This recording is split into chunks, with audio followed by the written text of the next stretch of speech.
Perkenalkan, nama saya Angelly Rondonuwu, NIM 2174201033, kelas A121, Fakultas Hukum Universitas Pembangunan Indonesia Manado.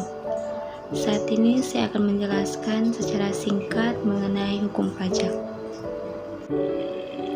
Hukum pajak adalah keseluruhan dari peraturan-peraturan yang meliputi wewenang pemerintah untuk mengambil kekayaan seseorang dan menyerahkannya kembali kepada masyarakat melalui kas negara, sehingga hukum pajak tersebut merupakan hukum publik yang mengatur hubungan negara dan orang-orang atau badan-badan hukum yang berkewajiban membayar pajak.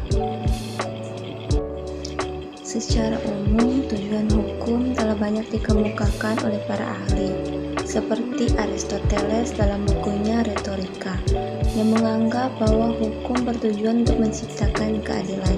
Selain untuk mencapai keadilan, menurut para ahli lainnya, hukum bertujuan untuk menciptakan ketertiban, kepastian hingga mencapai kebahagiaan. Sedangkan tujuan hukum pajak secara umum adalah menciptakan keadilan di dalam pemungutan pajak yang dilakukan oleh penguasa atau negara kepada masyarakatnya. Di dalam melakukan pemungutan pajak, keadilan memang sangat sulit di dalam praktik pelaksanaannya. Tetapi dengan adanya asas-asas yang menjiwai setiap hukum pajak, diharapkan pemungutan pajak dapat dilakukan secara baik atau proporsional. Dalam abad ke-18, Adam Smith pada tahun 1723-1790 dalam bukunya An Inquiry into the Nature and Cause of the Wealth of Nations, atau terkenal dengan nama Wealth of Nations, melancarkan ajarannya sebagai asas pemungutan pajak yang dinamainya The Four Maxims, dengan uraiannya sebagai berikut. Yang pertama, pembagian tekanan pajak di antara subjek pajak masing-masing hendaknya dilakukan seimbang dengan kemampuannya, yaitu seimbang dengan penghasilan yang dinikmatinya masing-masing, di bawah perlindungan pemerintah atau asas pembagian dan asas kepentingan. Dalam asas equality ini, tidak diperbolehkan suatu negara mengadakan diskriminasi di antara sesama wajib pajak. Dalam keadaan yang sama, para wajib pajak harus dikenakan pajak yang sama pula. Yang kedua, pajak yang harus dibayar oleh seseorang harus terang atau certain dan tidak mengenal kompromi atau not arbitrary. Dalam asas certainty ini, kepastian hukum yang dipentingkan adalah mengenai subjek, objek, besarnya pajak, dan juga ketentuan mengenai waktu pembayarannya. Yang ketiga, teknik pemungutan pajak yang dianjurkan disebut Conventions of Payment, menetapkan bahwa pajak hendaknya dipungut pada saat yang paling baik bagi para wajib pajak, yaitu saat sedekat-dekatnya dengan detik diterimanya penghasilan yang bersangkutan.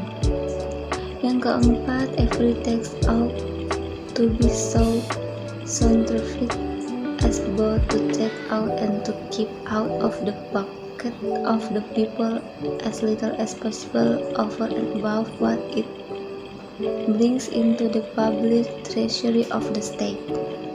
Asas efisiensi ini menetapkan bahwa pemungutan pajak hendaknya dilakukan sehemat-hematnya sehingga dapat dihindari terjadinya biaya pemungutan melebihi pemasukan pajaknya. Fungsi hukum pajak yang pertama sebagai dasar pelaksanaan perpajakan.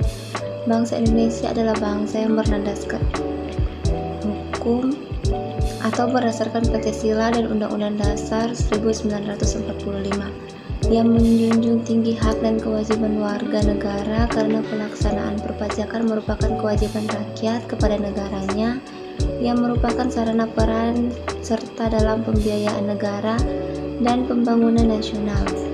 Dalam setiap pelaksanaan, kebijakan pemerintah harus sesuai dengan peraturan perundang-undangan. Begitu juga dalam perpajakan, agar pelaksanaannya teratur, maka diperlakukan peraturan hukum yang tegas dan mengikat.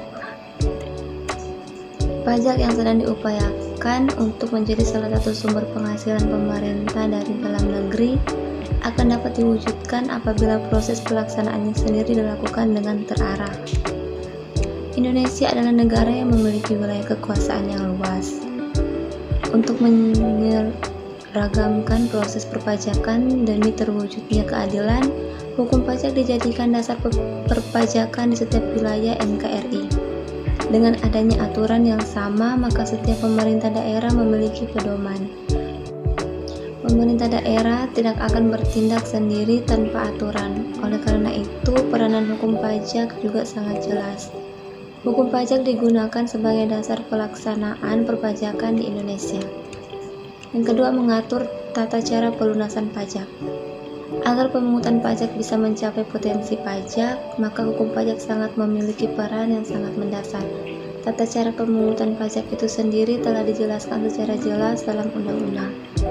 Dalam ketentuan umum dan tata cara perpajakan, Undang-Undang Nomor 6 Tahun 1983 yang telah 3 kali diperbaharui, yaitu Undang-Undang Nomor 9 Tahun 1994, Undang-Undang Nomor 16 Tahun 2000, Undang-Undang Nomor 28 Tahun 2007 mengenai tata cara pelaksanaan pajak, baik pendaftaran, pembayaran, sampai pemberian sanksi kepada setiap tindak pelanggaran perpajakan. Bila proses pelunasan pajak tidak didasari hukum pajak, maka hasil yang didapatkan tidak maksimal karena banyaknya pelanggaran yang akan terjadi. Oleh karena itu, peranan hukum pajak dalam mengatur tata cara pelunasan pajak sangat penting. Yang ketiga, memberikan kepastian hukum kepada wajib pajak dan fiskus. Dalam proses pemungutan atau pelunasan pajak, wajib pajak dan fiskus melaksanakan tugasnya masing-masing sesuai dengan aturan yang sudah tertuliskan dalam hukum pajak. Dalam artian untuk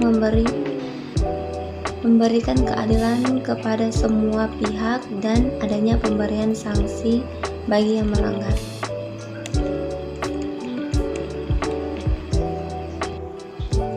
Sekian dari penjelasan saya, dan untuk teman-teman yang masih bingung mencari universitas yang bagus, saya sarankan untuk mendaftar Universitas Pembangunan Indonesia Manado, karena UNPI merupakan salah satu universitas yang sudah akreditasi B, fasilitas yang juga sudah memadai, serta lingkungannya yang baik. Jadi, ayo bergabung.